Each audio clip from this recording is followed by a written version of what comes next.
West Indies cricket में पिछले life में हमने ये चीज डिस्कस की थी कि किस तरीके से रातों रात वेस्ट इंडीज में हड़कंप मच गया जब ये लोग अपना पहला पिंक बॉल टेस्ट खेलते हुए 27 पर ऑल आउट हुए।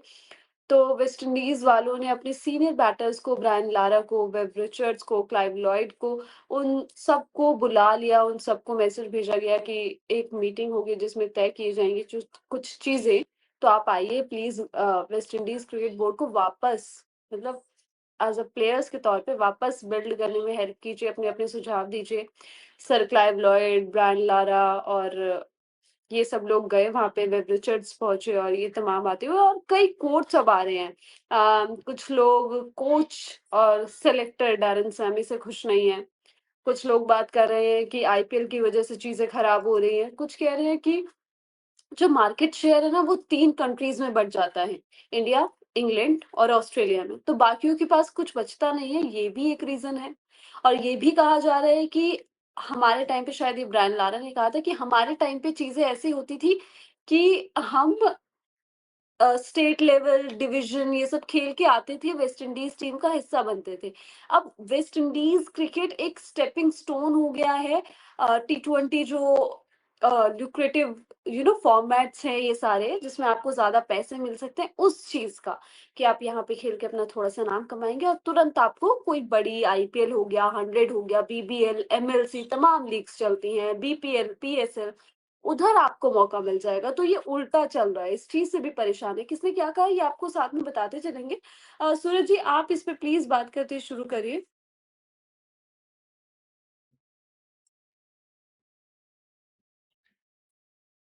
यार वेस्ट इंडीज क्रिकेट वाले मतलब जो भी उन बेचारों की तकलीफ है वो ठीक है, लेकिन उनको इस तरीके की बयानबाजी नहीं करनी चाहिए। दुनिया में कुछ भी होता है तो उसका ब्लेम पता नहीं क्यों आईपीएल पे आ जाता है, पता नहीं कैसे आईपीएल इस सिचुएशन में आगे आ जाता है। और हर कोई जिसको देखो वही, अच्छा ये खराब हो गया कोई बात नहीं, आईपीएल हो गया, हुँ, ये जी। खराब हो गया आईपीएल। अब मतलब इंडिया तो इंडिया, बाहर वाले भी यही कहने लगे हैं। तो ये मुझे लगता है कि बीसीसीआई को ना, जिन देशों को ऐसा लगता है भाई कि उनकी क्रिकेट खराब हो रही है आईपीएल के चलते, उनको उनके प्लेयर्स को आईपीएल से बैन कर दो। आपको नहीं खेलना, आप सर अपनी क्रिकेट सही कर लो। जी, जी, लारा ने क्या कहा है ये भी आपको मैं बताती चलती हूँ। र लारा ने कहा है कि हमने फर्स्ट क्लास क्रिकेट खेला था, हम में से कुछ लोगों ने काउंटी क्रिकेट भी खेला था वेस्ट इंडीज़ टीम में आने के लिए। उसके बाद उन्होंने कहा कि we are now using the western east team as a stepping stone, as a stage for us to get contracts around. मतलब इसको एक स्टेज के तौर पे लेना ताकि हम बाहर की जो कॉन्ट्रैक्ट्स है वो हमको मिल पाए। और साथ में ये भी कहा कि इसमें प्लेयर्स की गलती नहीं है। और इसी बात को आगे बढ़ाते हुए डेविड लॉयड जो है उन्होंने भी बात की, उन्होंने इंडिया, ऑस्ट्रेलिया और इंग्लैंड पर ब्लेम डाला और एक रीजन बताया कि वेस्ट इंडीज क्रिकेट और तमाम लोगों के लिए, आपको बताइए कि ये बहुत कॉमन टर्म आजकल चल रही है कि 3 कंट्रीज सारा आईसीसी की सारी कमाई ले लेती है, बाकियों के पास कुछ बचता नहीं है। तो डेविड लॉयड ने कहा कि the big three they take all the money, वो सारे पैसे ले लेते हैं, इंग्लैंड, ऑस्ट्रेलिया, इंडिया, ये सारा पैसा ले लेते हैं। इनको बिग ब्रॉडकास्ट डील्स मिलती हैं और you've got to have a more even distribution to allow West Indies, New Zealand और श्रीलंका को कंपीट होगा। तो आपको मतलब इवन डिस्ट्रीब्यूशन करना चाहिए ताकि वेस्ट इंडीज, न्यूजीलैंड, श्रीलंका जैसी टीम भी इसमें कंप्लीट हो पाए, compete कर पाए। तो ये सारी बातें जो है वो सारी चीजें चल रही हैं। ये तो ब्रायन लारा का कमेंट था। इसके अलावा और भी जो कमेंट है वो मैं आपको बताती चलती हूँ। आप कंटिन्यू कीजिए।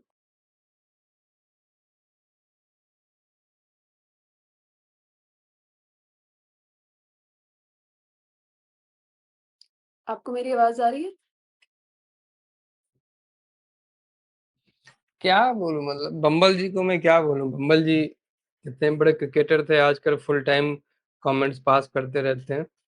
लेकिन बम्बल जी को ये क्या, ये फैक्ट नहीं पता कि सबसे ज्यादा कमाई कहाँ से होती है। मैं अगर आपको इतनी कमाई करके दे रहा हूँ तो मेरा शेयर बड़ा होगा ही होगा ना, सिंपल सी बात है। मतलब किसी भी तरह का अर्थशास्त्र पढ़ लें उसमें तो यही रहेगा ना, जो भाई साहब जितना कमा के देगा उतना ही रिटर्न उसको मिलना चाहिए। अगर आप रिटर्न नहीं दे पा रहे हो तो आप अपना देख लो। आईसीसी के साथ जो करार होता है स्टार स्पोर्ट्स का, उसमें जो हजारों करोड़ रुपए आईसीसी को मिलते हैं वो क्यों मिलते हैं? नमीबिया और स्कॉटलैंड के मैच दिखाने के लिए मिलते हैं? नहीं ना।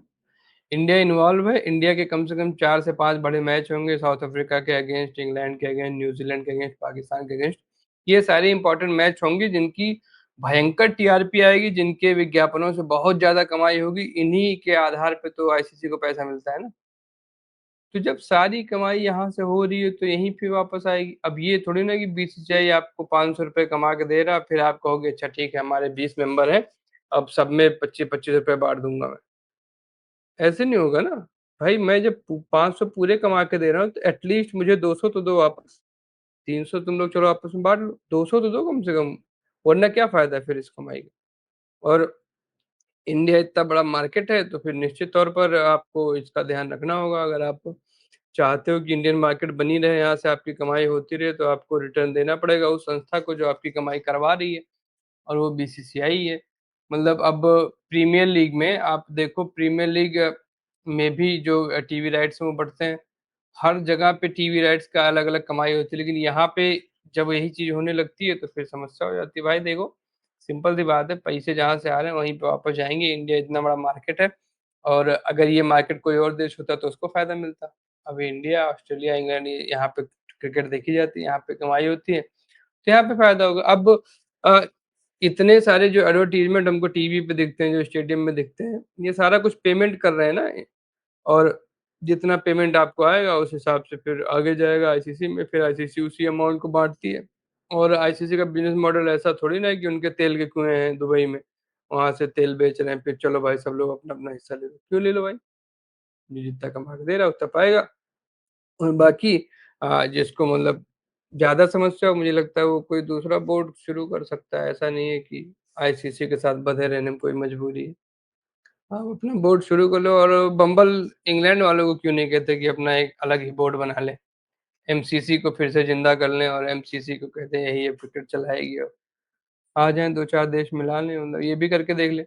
अभी ये सिस्टम तो मतलब फिर भी मुझे लगता है बहुत ज्यादा तार्किक है। मैं बिल्कुल सपोर्ट में हूँ।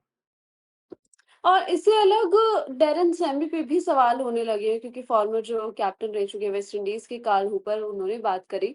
उन्होंने कहा कि हम जो पिछले कोच थे हमारे, उनके साथ कुछ बिल्ड करने की कोशिश कर रहे थे, लेकिन फिर उनको हटा दिया गया। सैमी को आप लेके आए और वो हमारे वाइट बॉल कोच तो थे, तो अब वो ऑल फॉर्मेट कोच बन गए। और उन्होंने डायरेक्टली नाम नहीं लिया, बट उन्होंने ये कहा कि आप ये समझ लो कि किसी को तो अकाउंटेबल होना पड़ेगा ना, इस जो स्थिति में पहुंच गए हैं ये लोग, जिस तरीके से हारे 3-0 से।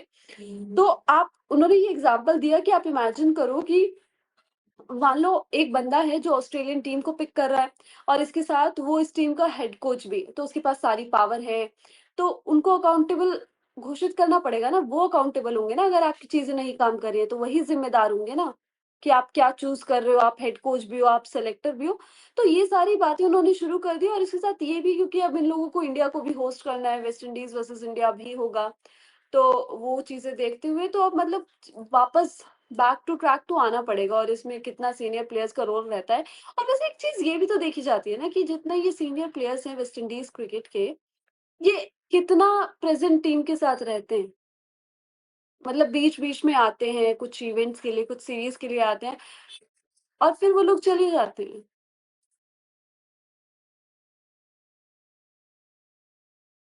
उनको भी तो पैसा चाहिए भाई। ब्रायन लारा इतने साल तक एसआरएच के साथ क्यों जुड़े हुए थे? पैसा मिल रहा था। इसकी जगह वो जाके जमैका, गयाना किसी टीम को कोच करते, क्यों नहीं किया? तो जब खुद पैसे कमाने होते हैं तो ये जितने भी रिटायर्ड प्लेयर्स हैं इनको सारा कुछ, सारे एथिक्स भूल जाते हैं ये, और आके आईपीएल में कमेंट्री करेंगे, सपोर्ट स्टाफ बना लो, कुछ भी कर लो, कोई बात नहीं, मेरा एक पान का ठेला लगवा दो बाहर में, वही चला लेता हूँ। तो इस तरीके की बातें होने लगती हैं। और जब पैसे जहाँ नहीं इन्वॉल्व है वहां पे बड़ी बड़ी बातें होती है। और कार्ल हूपर हो गए या फिर ब्रायन लारा हो गए, विद ऑल ड्यू रिस्पेक्ट, इन लोगों ने क्या किया सुधार के लिए? क्या, और ये लोग सुधार किस तरीके से लाएंगे? सुधार की बात हो या फिर डेवलपमेंट की बात हो, सब कुछ पैसे से होता है। पैसे आप बना पा रहे हो? आपका इतना सब कुछ चल रहा है, पैसे आप बना पा रहे हो? और क्या आप इतने पैसे बना पा रहे हो कि एज अ क्रिकेटर मैं किसी भी T20 लीग का ऑफर छोड़कर आपके लिए 2 टेस्ट या 3 टेस्ट की सीरीज खेलूं? मुझे अब अपना फ्यूचर भी देखना है ना भाई। मैं कोई इंजरी ना भी हो मान लो, तो भी मैं 10-12 साल खेल पाऊंगा क्रिकेट। 15 साल बहुत स्ट्रेच कर लिया तो। बहुत अच्छा रहा तो 15 साल खेल लूँगा। तो उन 15 सालों में मुझे आने वाले जो 30-50 साल बचेंगे लाइफ के, उनके लिए भी कमाना है, अपने बच्चों के लिए भी कमाना है, अपनी फैमिली के लिए भी कमाना है, क्योंकि ऐसा नहीं है ना कि मैं बहुत कोई प्राइवेट जेट से चलने वाली फैमिली से आता हूँ, हर कोई मिडिल क्लास ही है।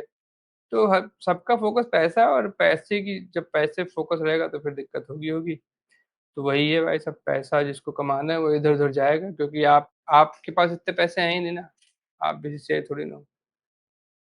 देखिए, वो इस चीज़ से भी एग्री करते हैं कि जिस तरीके से इंग्लैंड और ऑस्ट्रेलिया और तमाम क्रिकेट बोर्ड्स ने ग्रो किया है, उस तरीके से West Indies cricket board grow नहीं कर पाई। पूरन का एग्ज़ाम्पल देते हुए, पूरन पे कोई बात चल रही थी, तो उसमें उन्होंने कहा कि आपने देखा 29 साल की उम्र में उन्होंने रिटायरमेंट ले लिया। उन्होंने कहा कि अब मैं वेस्ट इंडीज़ के लिए नहीं खेलूँगा, मैं टी20 क्रिकेट खेलूँगा जो ये होते हैं लीग्स वाले, मैं उसमें से ज़्यादा पैसा कमाऊँगा। तो आप इसमें निकोलस ये लारा ने कहा कि आप समझ सकते हो कि पूरन किस तरीके से सोच रहे हैं और इसमें कुछ गलत नहीं है। अगर बोर्ड आपका डेवलप नहीं कर पा रहा है चीज़ें, तो इसमें ये उनकी प्रॉब्लम नहीं हो सकती। तो वो इस चीज़ से भी एग्री कर रहे हैं और ये एक चीज़ रही है, ये एक प्रॉब्लम रही है कि वेस्ट इंडीज़ की चीज़ें कभी क्लियर नहीं हो